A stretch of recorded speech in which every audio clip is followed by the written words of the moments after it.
जो पेरीमेनोपॉजल जो विमेन है उनका 1 से 1.2 ग्राम्स पर केजी बॉडी वेट के हिसाब से उन्हें प्रोटीन खाना चाहिए।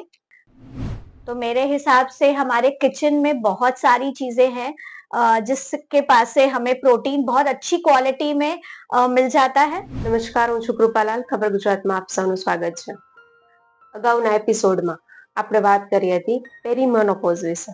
તો ચાલો હવે જે ક્લિનિકલ ડાયટિશિયન એવા સિમ્મી ખન્ના જે આપણી સાથે જોડાયા છે તેમની સાથે આપણે આજના એપિસોડમાં વાત કરીશું કે જેમને આ સિમ્ટમ્સ દેખાય છે તેમને શું કરવું જોઈએ. ખબર ગુજરાતમાં આપનું સ્વાગત છે મેમ. લાસ્ટ એપિસોડમાં આપણે વાત કરી કે કયા કયા લક્ષણો છે.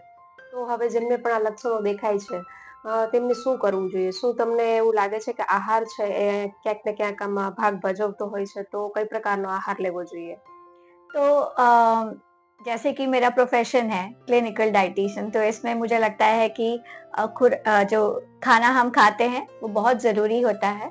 पर इस समय एक और भी चीज़ ज़रूरी है कि सप्लीमेंट भी लेना ज़रूरी है इसमें, क्योंकि उतना आहार हम नहीं खा पाएँगे जितना कि रिकमेंडेड डाइटरी अलाउंस में हमें बोला जाता है करने के लिए। तो सप्लीमेंट्स के लिए तो अपने डॉक्टर्स को या गायनोकोलॉजिस्ट को आप कंसल्ट करके उनसे आप ये सलाह ले सकते हैं। अब आता है खाने के बारे में, तो इसमें जो प्रोटीन है वो बहुत ज़रूरी है। तो पहले जो पेरीमेनोपॉजल जो विमेन है उनका 1 से 1.2 ग्राम्स पर केजी बॉडी वेट के हिसाब से उन्हें प्रोटीन खाना चाहिए, और अगर मेनोपॉजल है तो 1.5 ग्राम्स पर केजी वो वेट के हिसाब से उनको खाना चाहिए। अब देखा गया है कि वेजिटेरियन लोगों को ऐसे लगता है कि हम प्रोटीन कहाँ से खाएं या कैसे खाएं, और बहुत बार ऑन द काउंटर जाकर या जिम वाले उनको बता देते हैं कि आप वे प्रोटीन खाइए, तो वो खाना शुरू कर देते हैं। तो मेरे हिसाब से हमारे किचन में बहुत सारी चीजें हैं जिसके पास से हमें प्रोटीन बहुत अच्छी क्वालिटी में मिल जाता है। और एक चीज जो अभी मैंने जो सीखी है वो कि बहुत बार पैकेट में लिखा जाता है 32 ग्राम्स ऑफ प्रोटीन या 24 ग्राम्स ऑफ प्रोटीन, बट आपकी बॉडी जो है वो 12 टू 13 ग्राम्स ऑफ प्रोटीन से ज्यादा एब्जॉर्ब नहीं कर सकती है। तो कोशिश करिएगा कि फूड लेबल पढ़ना जरूरी है, पर प्रोटीन के हिसाब से आपके किचन में ही अगर आपने एक पौष्टिकता से भरपूर अगर आपने कोई भी थाली अगर आपने खाई है तो आपको एक्स्ट्रा प्रोटीन लेने की जरूरत नहीं है। और बहुत बार देखा गया है कि अगर हम भाकरी खाते हैं, गुजरात में रहते हैं, तो अगर हम भाकरी खाते हैं तो भाकरी में आप राजगिरे का आटा और थोड़ा सा पंपकिन सीड्स का पाउडर करके आप उसको मिक्स कर दीजिए, तो आपको एक ही भाकरी में आपको अच्छी प्रोटीन मिल जाएगी जो आप दही के साथ आप खा सकते हैं। अगर पोहा खा रहे हैं तो आप उसके साथ स्प्राउट्स को कंबाइन कर दीजिए।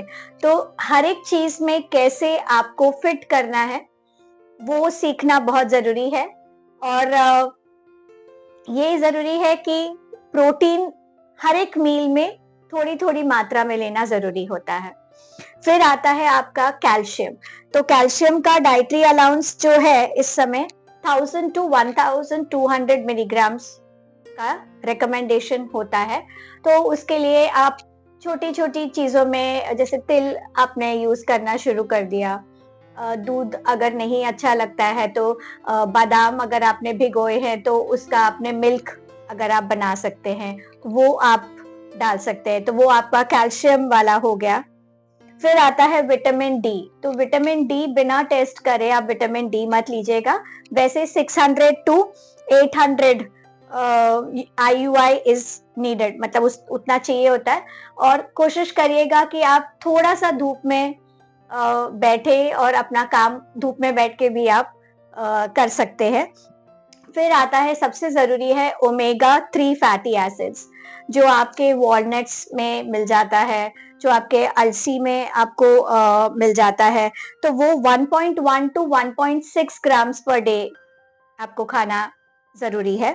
फिर आता है मैग्नीशियम, जो 320 टू 400 मिलीग्राम्स पर डे। तो वो हमें कैसे मिल सकता है? तो वो हमें नट से मिल सकता है, सीड से मिल सकता है, ये आपके एब्जॉर्प्शन को, आपके स्लीप को बेटर करेगा और आपको नींद जो है वो अच्छी आएगी।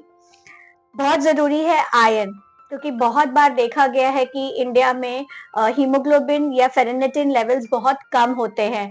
तो आप जैसे अगर आपने अनार खाया तो उसमें थोड़ा-सा आपने ऊपर से नींबू का जूस डाल दिया, तो आयरन एंड विटामिन सी, यानी आयरन को एब्ज़ॉर्ब करने के लिए विटामिन सी चाहिए होता है। अगर आप हाथले का जूस पी रहे हैं, तो कोशिश करिएगा कि फ्रेश हाथले का जूस पिए। वो नहीं है तो आप बीटरूट थोड़ा-सा बॉयल करके दही में रायते की तरह आप ले सकते हैं। तो बहुत छोटी-छोटी चीज़ों को अगर हम उसको डिवाइड करें तो बहुत आसानी से हमें मिल जाती है। एक्स्ट्रा कुछ हमें करने की ज़रूरत नहीं है। बहुत इम्पोर्टेंट जो चीज़ है वो है fibre. So 30 grams of fibre per day हमें चाहिए होता है। और गुजरात में हमने देखा गया है कि फाइबर को हम बहुत ज़्यादा महत्व नहीं देते हैं। यहाँ तक कि सब्जी अगर हम बात करें तो लोगों को लगता है कि कठोर भी एक सब्जी है, पर कठोर जो है वो प्रोटीन में आता है। जब हम सब्जी के बारे में बात करते हैं तो सब्जी यानी आपकी नीलोत्री सब्जी जो ग्रीन लीफी वेजिटेबल्स में आता है, जैसे आपका पालक, मेथी, तांदरजा जो भी है उस जोन में आता है।